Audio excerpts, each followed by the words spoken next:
Welcome back. Today we're starting with a series of master questions. In this, we'll discuss 20 to 30 odd questions from each and consecutive chapters from NCERT.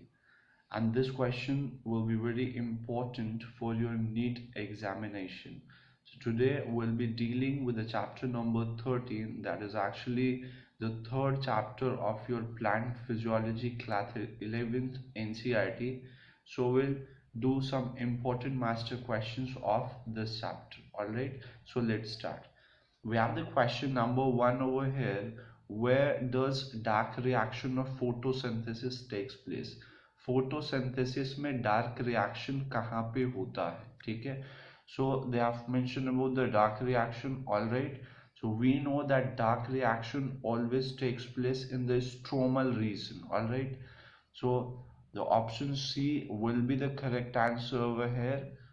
And if अगर यहाँ पे question light reaction का पूछा जाता तो फिर वो थैलाकोइड होता, लेकिन यहाँ पे डार्क रिएक्शन पूछ रहे हैं, so stroma of the chloroplast will be the correct answer of this question. Alright, let's move to question number second. Okay, pigment molecule present at the reaction centre. Reaction centre पे कौन से pigment molecule present होते हैं?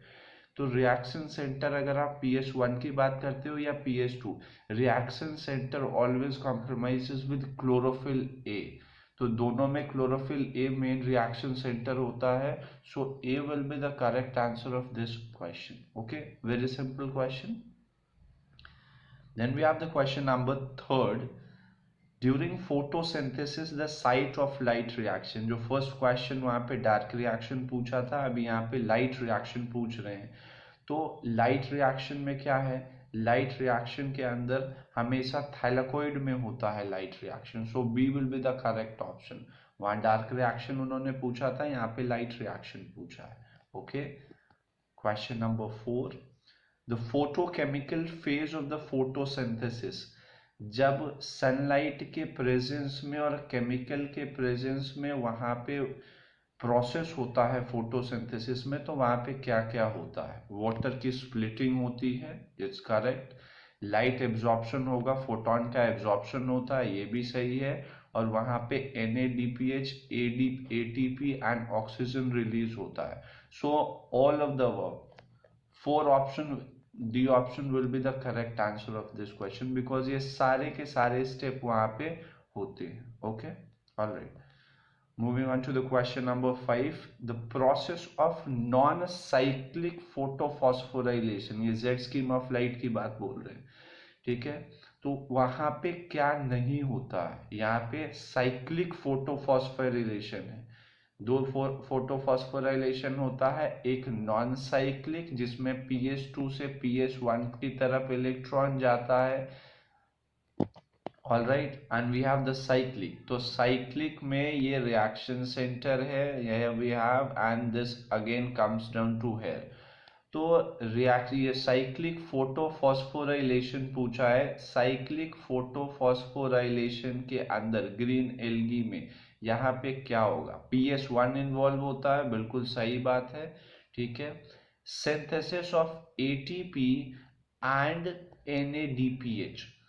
NADPH का cyclic phosphorylation के अंदर synthesis नहीं होता है, वहां पे सिर्फ ATP का ही सिंथेसिस होता है. So this statement is wrong. C takes place in the stroma lamella membrane. Yeah, it's correct one. So option D will be the correct answer. A and C both are correct. Clear? अगर यहीं पे non cyclic add हो जाता तो ये भी चीज सही हो जाती, ATP और NADPH दोनों सिंथेसाइज होता है. Moving on to the question number 5. The proton and oxygen formed during the photolysis of water are released. जब प्रोटॉन और ऑक्सीजन फॉर्म होता है कहाँ पे? फोटोलिसिस. वाटर का जब हाइड्रो ब्रेकडाउन होता है उस टाइम जो ये प्रोटॉन्स H+ आयन और ऑक्सीजन जो रिलीज होते हैं, ये कहाँ पे रिलीज होता है? ठीक है, ये बहुत सिंपल सा क्वेश्चन है. थैलाकोइड ल्यूमेन के अंदर प्रेजेंट रिलीज होता है, within the thylakoid lumen. Alright, question number 7. what would be the total number of turn of Calvin cycle required to form one glucose? एक ग्लूकोज को फॉर्म होने के लिए कैल्विन साइकिल के कितने टर्न होने चाहिए? आपको पता है कैल्विन साइकिल के एक टर्न में एक CO2 यहाँ पे कार्बोक्सिलेशन के प्रोसेस से यहाँ ऐड होता है, तो इतने 6 कार्बन चाहिए, बिकॉज वी नो क्या बनाना है, वन ग्लूकोज का मॉलिक्यूल, तो C6H12O6 6 कार्बन चाहिए, तो 6 साइकिल टर्न होना चाहिए. So the correct answer will be the D option. Okay. Question number 8. Which of the following step of the C3 cycle? C3 cycle में ऐसा कौन सा स्टेप है जो क्रूशियल है और साइकिल को कंटिन्यू रखने विदाउट इंटरप्रिटेड उसको कंटिन्यू रखता है? कौन सा ऐसा पर्टिकुलर स्टेप है? तो आप देखो, सबसे पहला स्टेप क्या होता है, कार्बोक्सिलेशन स्टेप होता है. ठीक है, वहां पे कार्बोक्सिलेशन स्टेप होगा. फिर उसके बाद क्या है, carboxylation reduction, then we have what, regeneration. So this third step, अगर ये यहाँ पे ये स्टेप नहीं होगा तो वो साइकिल कंटिन्यू नहीं रह सकती और हमें कंटिन्यू रखना है. So C option will be the correct answer. Alright, moving on to the question number 9. The most abundant enzyme on the earth. Earth पे सबसे मोस्ट अबंडेंट एंजाइम कौन है? आपको पता है रुबिस्को है, लेकिन यहाँ पे स्टेटमेंट में रुबिस्को कुछ नहीं दिया हुआ है. इनके कुछ चीजें दे रखी है, ABCD ऑप्शन, उसको देखने के बाद आप इसके आंसर्स बताओ. सो मोस्ट अबंडेंट एंजाइम क्या होता है, रुबिस्को. रुबिस्को क्या है, ये इसकी जो एफिनिटी होती है ये कार्बन डाइऑक्साइड के साथ ज्यादा होती है एज कंपेयर टू CO2, इसलिए ये कैल्विन साइकिल के अंदर ये काम ज्यादा करता है. ठीक है. Second option, has active site for O2 only. सिर्फ O2 के लिए इसका ऐसा साइट है? नहीं. एंड हैज कार्बोक्सिलेज, तो ये इसके अंदर first option will be the correct answer, this one. Affinity ज्यादा होती है. Question number 10.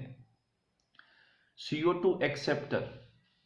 CO2 एक्सेप्टर कौन होता है केल्विन साइकिल में? तो RUBP होता है, आपको पता है. तो यहाँ पे ऑप्शंस क्या दे रखे हैं, ये एक 5 कार्बन कीटोज शुगर है. यस, तो RUBP is a 5 carbon containing कीटोज sugar. It's correct.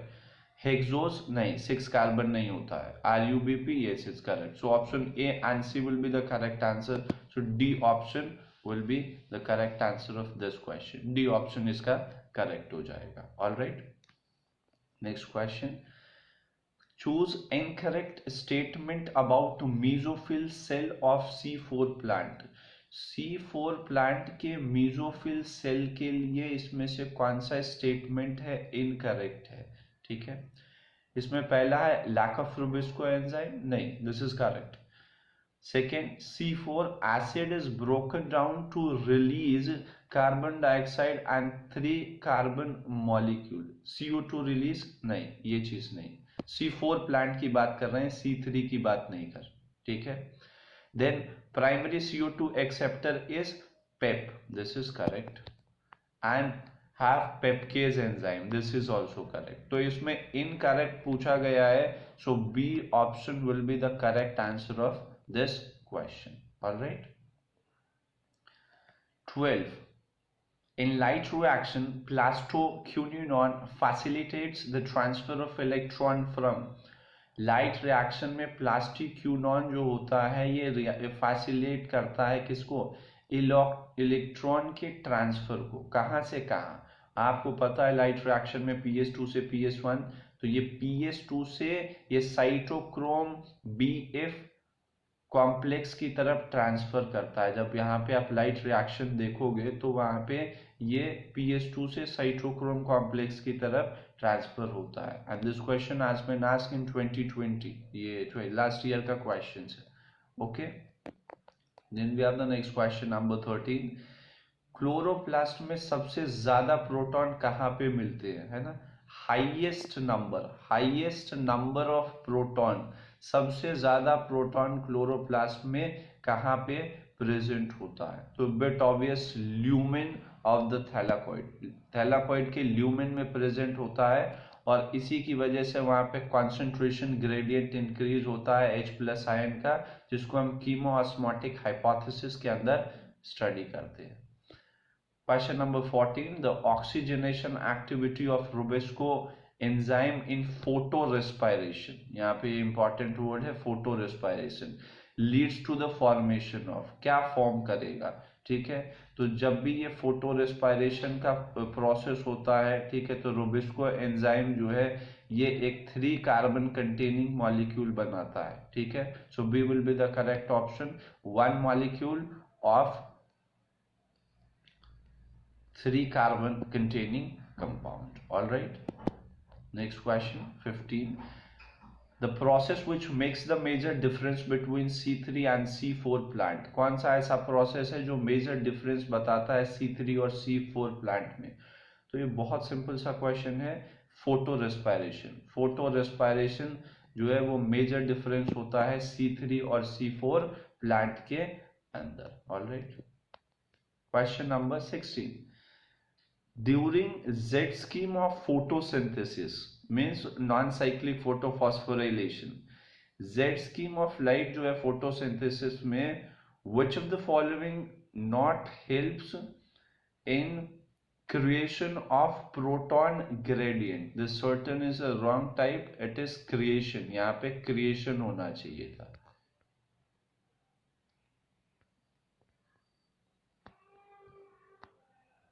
Alright, okay, तो कौन सा Z scheme of the photosynthesis में कौन से ऐसे स्टेप है, ठीक है, कौन सा है जो प्रोटॉन ग्रेडियंट को क्रिएट करने में हेल्प करता है, ठीक है। अब इसके अंदर आप देखो, ऑप्शन ए है release of proton in stroma by water splitting, second presence of H carrier in the thylakoid membrane, and third reduction of NADP+, and the D option is oxidation of water by photosystem 2। लिखा हुआ है not help, कौन help नहीं करता है, ठीक है। तो नॉट हेल्प का क्या है, जो ये स्ट्रोमा है, ठीक है, तो release of proton in stroma by water splitting, तो वहां पे प्रोटॉन ग्रेडियंट, ये जो क्रिएशन है वो इसके अंदर जो अगर आप देखोगे तो यहाँ पे क्रिएशन इसकी वजह से नहीं होता। Rest all the options are correct, यहाँ पे नॉट हेल्प वर्ड लिखा हुआ है, so option A will be the correct answer, right. Release of proton in the stroma by water splitting, ठीक है। All right, next question we have 17, glycolate accumulates in the chloroplast at, ये जो glycolate होता है ये chloroplast में कब इकट्ठा होता है, कब एक्यूमुलेट होता है, ठीक है, जब जब वहां पे कार्बन डाइऑक्साइड का कॉन्सेंट्रेशन, वहां पे लो amount of carbon dioxide present होगा, उस टाइम ये ग्लाइकोलेट जो होता है ये क्लोरोप्लास्ट में एक्यूमुलेट होता है। तो यहाँ पे लो कार्बन डाइऑक्साइड कौन सा ऑप्शन है, yes we have the second option, so B option will be the correct answer of this question। okay, now